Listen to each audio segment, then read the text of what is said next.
Hello, I am Kat Granado, and this is our H2O project in Montgomery County.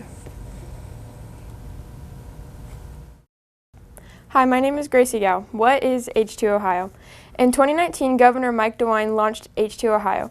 H2Ohio is a comprehensive water quality initiative that is addressing water issues that Ohio has been facing. Issues include harmful algal blooms on Lake Erie, failing drinking water, wastewater, and home sewage treatment systems. The operation we'll be advising is 1,200 acres of crop field, 100 laying hens, 500 steers, and 250 feeder hogs. My name is Sandy Turner. Our identified problems are sources of nutrients that come from livestock manure and fertilizer runoff that are from crop fields. Our goals for this operation are to lower nitrogen and ammonia content in local waterways, filter the runoff from the farm, stop the growth of blue-green algae, and to have a successful farm operation with H2Ohio's BMPs. Recommendations. The recommendations we plan on talking about is to see if there are any liquid manure tanks and get them inspected for leaks. We are going to talk about installing liquid manure tanks if there is none and installing dry manure storage.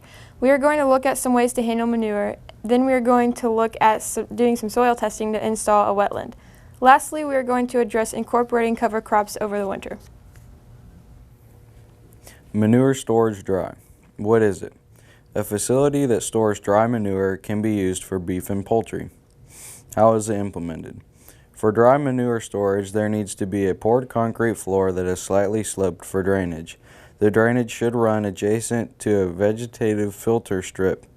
The walls need to be a minimum height of 4 feet. The back wall needs to be sturdy for manure being pushed up against when removing. The facility needs to be covered. This will prevent the manure from getting rained on.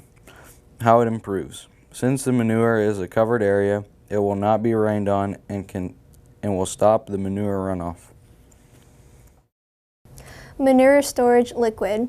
What is it? It is a facility that stores liquid manure. Liquid manure is a mixture of animal manure that can be thinned out with water. It is mostly used for dairy, swine, and poultry, but sometimes can be used for beef. How is it implemented? If there is a liquid manure tank, it will need to be inspected for leaks. If there's not one, one should be installed. Most tanks are installed under the housing. A liquid manure tanker will also be needed for pumping the manure out of the tank and to be able to spread it across fields. It also connects to the back of a tractor. How does it improve? Just like storing the dry manure, it will reduce manure runoff. Manure spreading. What is it? Spreading manure on a crop field as fertilization. How it gets implemented. Spreading manure requires a manure spreader that is towed by a tractor with a rotating mechanism driven by the tractor's power takeoff. Manure can be spread in late summer to early fall. It cannot be spread on frozen, snow-covered, or saturated soils.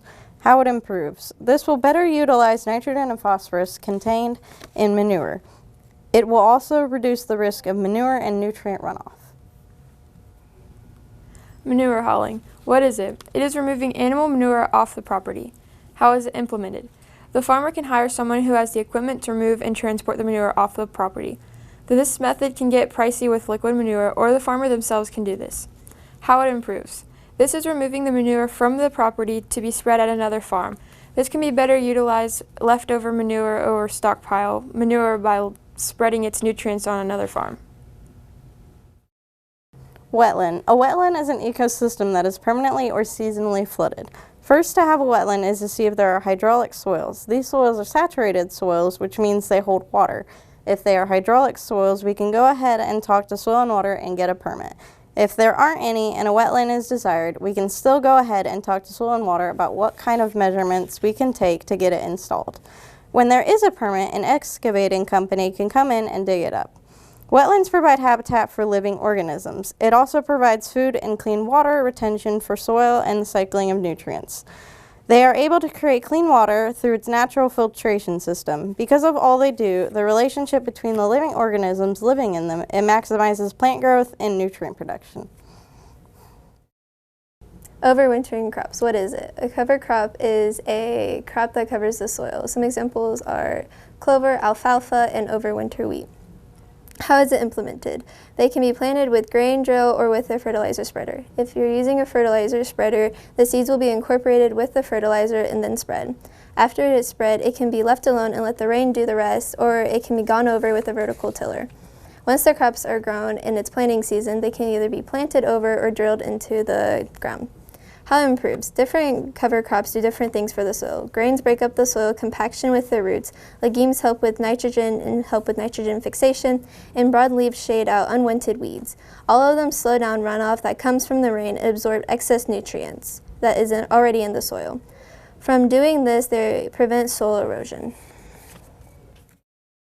Conclusion. The operation will have dry and liquid manure storage to reduce manure runoff. It will be sustained in winter and will reduce soil erosion, helping with fertilizer runoff. A wetland will be installed to be a natural filter for the operation. The farm meets the standard of H2O Ohio.